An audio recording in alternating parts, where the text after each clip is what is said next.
Coming up on Need to Know, researchers have discovered an interesting link between the economy and kids. We talk with an economist who explains how a particular investment by Rochester businesses could have a widespread positive impact on children. That's next. Also on the show, Bronson and Barnhart, the major takeaways after the debate between the local assembly candidates running in the primary for the 138th district. And a local filmmaker shows how paint and an artist's vision can be a powerful combination. We'll learn about a locally born project that's changing neighborhoods, empowering teens, and making Rochester a bit brighter. Need to Know starts right now.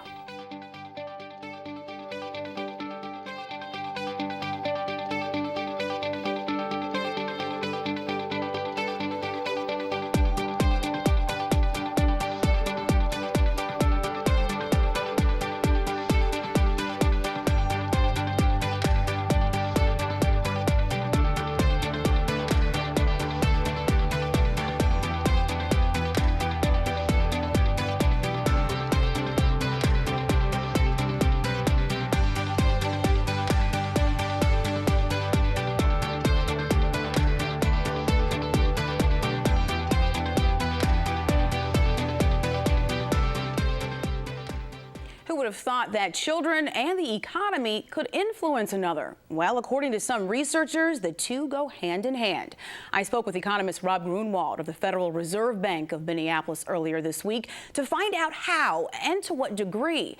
He stopped by the WXXI studios after speaking with area business leaders to explain why what matters to kids matters to businesses and vice versa. He was joined by Larry Marks, CEO of the Children's Agenda, and Sandy Parker, retired president and CEO of the Rochester Chamber of Commerce and board member for the Children's Agenda, to talk about what this means for our region. There have been a lot of conversations locally and nationally about early childhood education, early childhood development. But why am I sitting here today with an economist talking about, of all things, early childhood learning? So why is this of interest to you? Why is this of importance to you? Sure, well, really two reasons. First of all, we see that the early years are very important for child development. And when children arrive at school prepared to succeed, they're on a trajectory towards success. But if they're behind at kindergarten, they tend to stay behind. And so during these early years, we want to make sure that children have all the support they need to be prepared for school. And what we find through long-term studies is that there's tremendous cost savings to government when we make sure the kids are prepared. Spend less on remedial education, spend less on crime costs. In the long run, there's even higher tax revenue. So all of these benefits add up to quite a lot. One study shows $16 return for every dollar invested. And the second point is that when we think about workforce productivity and the quality of the labor force, all of those skills are being developed quite early during these early years. Well, as I mentioned, we hear the phrase early childhood learning a lot. We hear it a lot locally, and then all the way up to the President of the United States mentioning that term. So, Larry, I want you to explain, what does that phrase refer to exactly? And also, how does it look in Rochester when we talk about early childhood learning here? Rochester is really fortunate in having a rich array of programs and organizations and services for early childhood. The problem is that they're not at scale to fully meet the need, and they're not connected and integrated for more seamless handoffs. But what it means is everything from evidence-based home visitation at the front end with a mother and her infant, or even prenatally before the child's born, to just make sure parents know how to take care of their kids. It means high-quality early child care. It means pre-K for 3- and 4-year-olds, and it means after-school and summer learning programs. Well, in a recent Rochester Business Journal article, Larry, you were quoted as saying Rob Grunwald's message is that children's issues are business issues and business issues are children's issues. And Sandy, you've made similar statements. You've written about this for the RBJ in the past. This is something that you worked on during your tenure with the Rochester Chamber of Commerce. But what role does the business community have when it comes to all of this? Realistically, what can businesses do to support early childhood learning? Let me tell you, first of all, why it's important for businesses. One of the key issues that chamber members tell Bob Duffy and told me was that one of their biggest challenges was finding a qualified workforce. And if you think of what Rob just said, learning begins early on. So we need to begin teaching our children and providing them with good education in their early years, so that at the end of the educational experience, they'll have good reading skills, good mathematical skills, and good team building skills. That's what our businesses need to hire. That, coupled with the fact that employees, if employees are worried about a sick child at home or after-school child care, they're not going to be productive employees. So they're not going to be working to their fullest capacity. So it's kind of a two-edged point for the business community as to why they should be involved. It's in their own good interest to be involved. So they have qualified workers and highly productive workers. Well, it seems that the return on investment would be something that would take place 20, 30 years down the road. So I guess, is it difficult at that point then to get businesses to buy in right now, knowing that you might not be seeing some of these outcomes until later on? No, I think one of the other issues that particularly businesses in upstate New York are facing is really a population loss. So we're worried about our future workforce. So I think businesses now recognize that they have to support programs like this in order to ensure that they have a qualified workforce in the future. Rob, are there any returns on investment that we can see immediately in the near future? There certainly is a continuum of returns. I mean, one of these is certainly having a high-quality child care system is important as an important workforce infrastructure that allows parents to go to work. Having those arrangements safe, sound, and educationally enriched is really good for the kids. So all of that benefit's happening in the near term. But in terms of cost savings, reductions in special education, we see those returns relatively early. To these home visiting programs that Larry mentioned, there you see safer home environments and reduced emergency room visits, and all of those type of cost savings around healthcare can accrue quite early. In preparing for this interview, I came across quite a bit of research citing HighScope Perry, the preschool project, as a successful model of early childhood learning interventions and the return on investment. And what's interesting is the Rochester City School District follows this model, and over a decade ago, their pre-K program was really hailed as being a program to watch. But at the same time, we just don't see those gains being made here as we see them being made in other districts and other cities around the country. So how do we know what type of program will work, what type of programs businesses should be investing in so that we actually are seeing this return? Well, it's important to always follow the evidence, as I'm sure Rob would agree. And there's no silver bullet is the problem. There's no magic to this.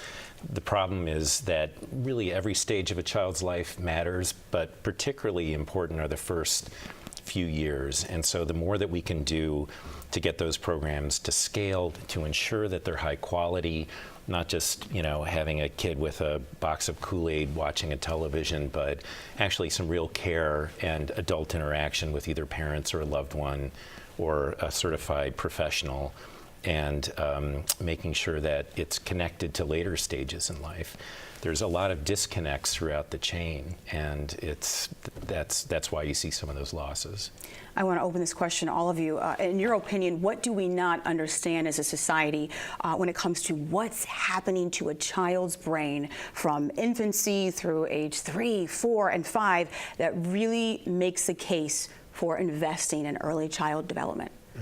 Well, certainly during the first year of life, the parts of the brain that regulate sensory pathways, vision and hearing, and also language development are peaking in their growth. So all of these connections, thousands per second, are happening during that first year of life. During the first couple of years of life, the parts of the brain that regulate higher cognitive function are developing during that time. So by the age of 3 or 4, about 85 to 90% of the architecture of the brain is formed. And certainly you can have remedial efforts later on to help address problems that started early, but if you can help kids right away, that's where you're going to get the strongest benefit. And a lot of it's looking at where kids are coming from more disadvantaged situations, where they're not hearing a rich language environment, where they might be subject to abuse or neglect or some problems in that household. these are kids who really benefit the most from these early interventions. And I think one of the things that, as Larry mentioned, this community really is rich in the number of programs that we have in place. Rock the Future, the Anti-Poverty Initiative is all looking at these kinds of issues. I think one of the primary concerns that we have is that we know what programs work, we know because of evidence-based information, but we can't bring them to scale. We simply do not have the financial resources to bring them to scale. And that's where breakfasts like this, where we try to raise the awareness, raise this as an advocacy issue for the community, so that when our legislators go to Albany and put together a budget for next year, child care is really top of the charts as a community concern. And the White House released a report in 2014 called The Economics of Early Childhood Investments, strongly in support of early childhood interventions. What happens, we touched upon this briefly, but I want to get a better understanding and drill down into this just a little bit. What happens if a greater emphasis is not placed on quality early childhood development in our community? How does it impact the community? How does it impact education, our climate, the criminal justice system? I mean, it's endless. What are some of those things that you could point to? It is endless. There's a famous study out of California that shows by the time a child hits 5, the differential between the number of words spoken to that family, to that child from a low-income family versus even just a middle-income or up family is 30 million fewer words that have been spoken to that child. And talk about neural pathways and development, that affects every aspect of what that grown-up adult is going to be and do, from whether they're spending time on welfare, time on abusing substances, graduating high school, going to a 4-year college institution, gainfully employed, establishing a savings account in a bank. All of those factors matter, and it's incredible to me still, but it starts in early childhood. It starts in those first few years. And the importance of having quality care is so important. Otherwise, you're throwing resources away, because you're putting kids through programs where they're just spinning their wheels, and you're throwing money at programs that don't have evidence-based results. And I think the last thing that I'd add is, in terms of quality, that they're involving parents. Quality programs are making sure they're supporting parents. All parents, no matter what their challenges are or their resources, want what's best for their kids. And so supporting the work that's happening in the home with their kids is very important for successful programs. Well, very interesting research. I appreciate all of you joining me. Rob Grunwald, Larry Marks, Sandy Parker, thank you for your time. Thank you. Thank you. You can learn more about early childhood development programs in Rochester and initiatives focused on expanding those programs. Go to thechildrensagenda.org. You could call it one of Rochester's highly anticipated debates this election season. Democrats Harry Bronson and Rachel Barnhart faced off last night in a live Voice of the Voter debate on WXXI television. The primary opponents are seeking the New York State Assembly seat in the 138th District. Bronson, an attorney and the incumbent candidate for the seat, and Barnhart, a former WROC TV news anchor and reporter, left no stone unturned. Here's a look at what both candidates had to say when asked how quickly they would bring about results focused on improving education. Take a look.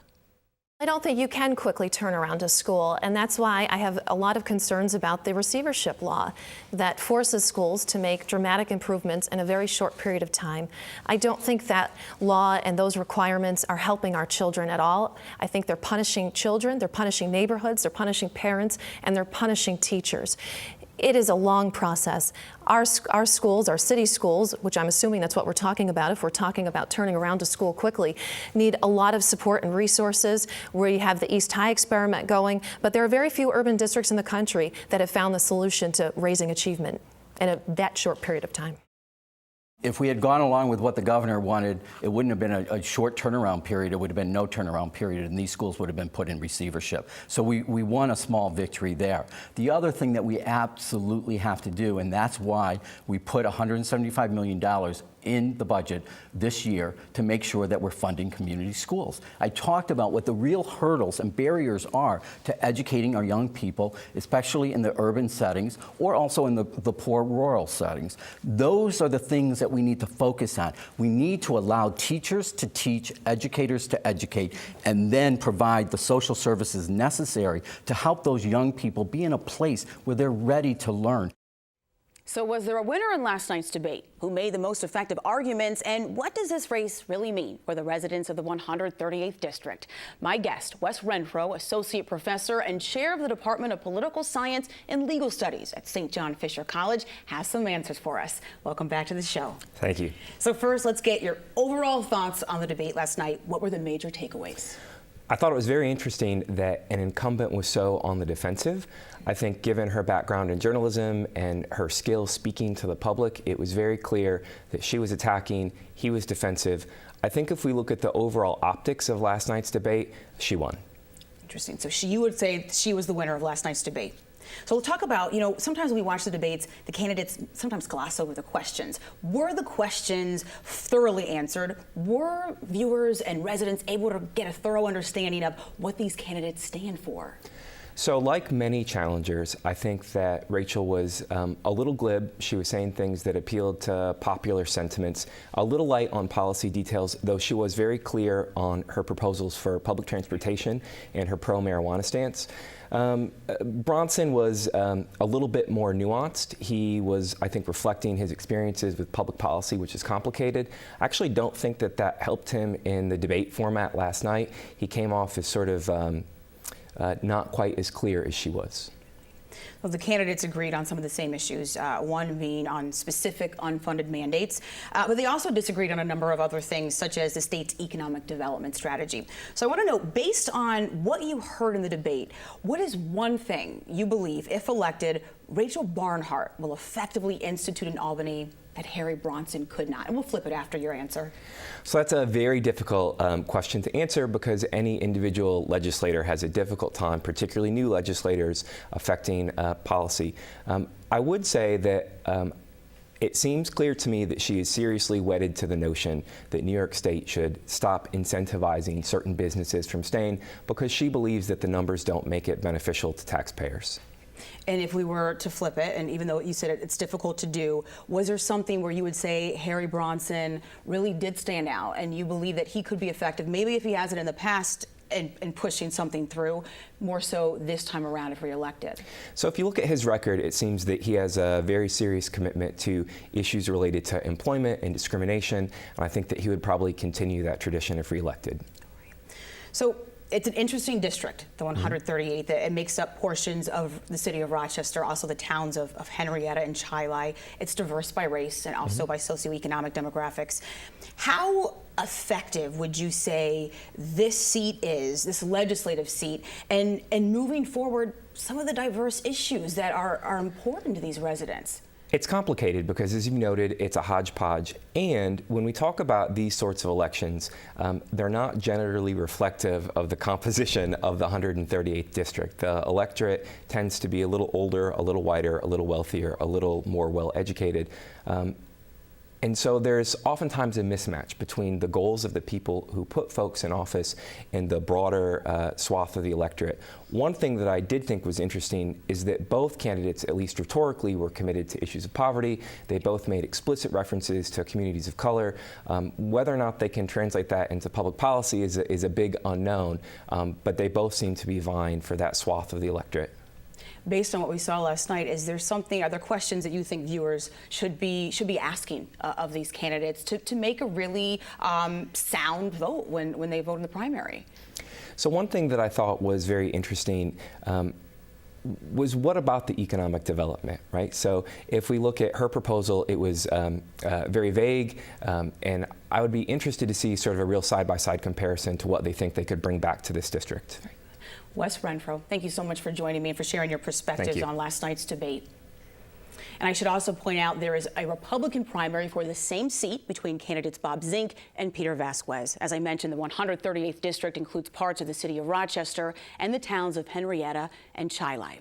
Primary day for state and local elections is Tuesday, September 13th. Be sure to get out and vote, and be sure to stay tuned to WXXI News for your 2016 election coverage. There are all kinds of walls. Some are just harder to see.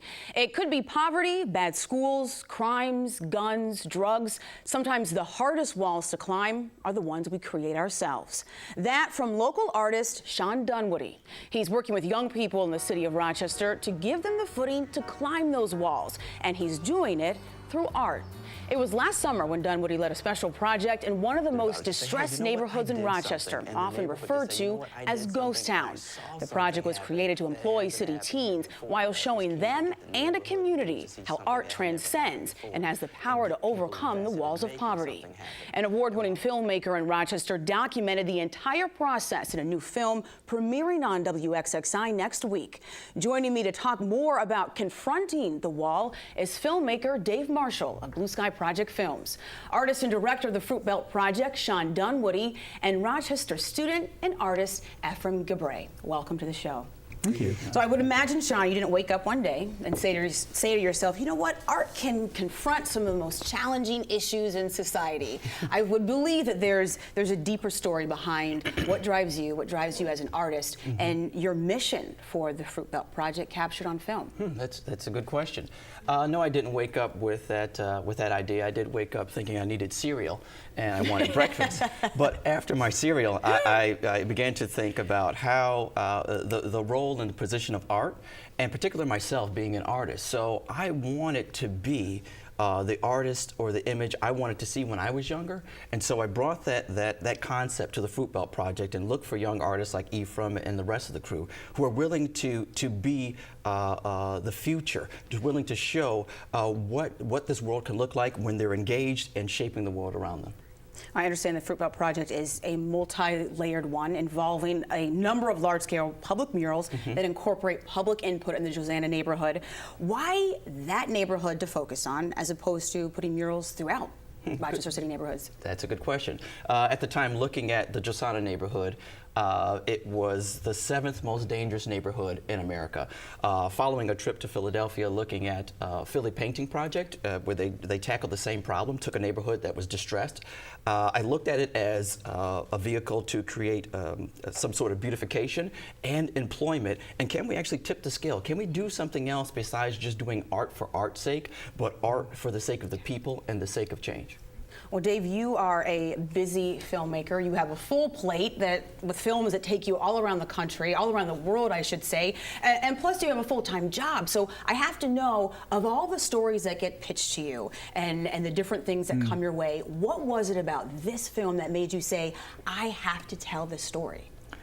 Well, we actually started this in 2014 because I've known Sean for a very long time, so I knew eventually we'd connect and do something because he's a remarkable artist and an interesting person.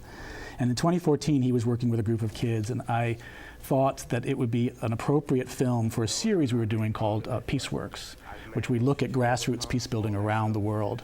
And we're interested in stories that come out from the community to sort of bud there as opposed to being imposed. And so Sean and I talked about this. And the summer of 2014, we started filming. Part of the issue for me was how am I going to film the back of people, because that's really all you're going to see. So I thought, well, I'll spend some time figuring out, what's this going to look like. And then, as that was happening, Sean sort of got the call that he had a grant to do this bigger project. And so I asked him if he would mind if I kind of, tag along. And that's sort of how this became what was going to be a 5-minute film turned into a larger film, a 60-minute film. Well, hiring young people was a fundamental part of this process. And Ephraim, you were one of those young people hired to work on this project. Was this a natural fit for you with a paintbrush in hand, or was this something, because Sean, you say this in the film, you said, I wasn't necessarily looking for artists, but kids that I could steer in the right direction and kids who could connect with this project? Absolutely. He came to my class at Word of Inquiry, and this is my first job. I never had a job before. And he was jumping on tables and doing what he usually does, and I instantly got captivated by the project. I wasn't thinking like artistically. I was like, oh, it's a distressed neighborhood, you know, it would be cool to help out, you know, volunteer or whatever. And you know, I just kept on nagging them or whatever, and just kept on Facebook them, emailed them. Yeah, you did. You know, the whole nine. And so we went to the Hungerford DJ studio, and I was just there for a job basically. I just wanted money on my first job, and when we got out together, it was me, Coquinez, Karina, and Aziza. It was like a family type of thing, so it wasn't just about money anymore. It was about family and just learning and stuff like that. Dave, how did you do this? And I'm sure that was imperative to capture this, and I want to know how you did it. And tell the story, just so it wasn't about painting murals in a distressed neighborhood, but much more than that. What was critical for you in telling the story to make sure that the more than that was shown? Well, all stories are about people, right, and personalities. So everything's about what's the personality behind this question of why do this? Why be engaged? Why care about a community? Why is art valuable? And those are all questions that, you know, we sort of pose throughout the film to, you know, to Ephraim and to Sean and to everybody else. But also in this kind of a film, you sort of follow along, and if you're a good filmmaker, I like to think, you let the film sort of tell you where it wants to go, and then you kind of get out of the way. And that's exactly what happened here. I mean, lots of things took place that we had no idea were going to happen. We thought we were going to be staying in that neighborhood and be pretty much engaged there. But we went to Philadelphia, we got connected with the FUA crew, we got connected with Wall Therapy, and eventually, you know, part of our team went off to Brazil. So, you know, the film sort of has its own evolution. But the core question that we were looking at really is about this idea of art as more than just for art's sake, that art can create community, it can change people. And Sean as sort of a mentor, and this whole idea of experiential learning, that, you know, this is a great example of that, of taking people out, giving them opportunities to try something, and seeing how it shifts their paradigm. How did it work? I have to ask you. It's been over a year. What has the response been? At the time, there was this great bite from one of the store owners who said, I've never seen anything like this in my entire life. This is the most beautiful thing I've ever seen. Going back now, looking at it, do you feel as though it worked to bring this community together, to bring about the type of change that you were looking for initially? I think it did, definitely. You know, just talking to the people, it was like hot days, and just walking by, like, you know, good job, you know, like just it looks amazing, stuff like that. And I never really answered the question before, but like as far as art, like I never really enjoyed art before, you know, I was working with Sean, you know, because it's like so hard. You feel like it has to be perfect, but, you know, perfect, it's never going to be perfect. So, you know, making straight lines, you know, you got to back up to see it, you know, so. We have to close for now, but I want to thank all of you for joining me today. Do not miss the premiere of Confronting the Wall, a documentary by Blue Sky Project Films. It airs on Monday, September 12th at 9 p.m. right here on WXXI TV. And if you miss the premiere, you can catch a free screening of the film at the Memorial Art Gallery. That's on Friday, October 7th at 7 p.m. And that is it for this edition of Need to Know, Rochester's news magazine program. I'm your host, Helene B. and Duty Hofer. Thank you for joining me tonight and throughout the weekend. I'll see you next Thursday right here on WXXI TV.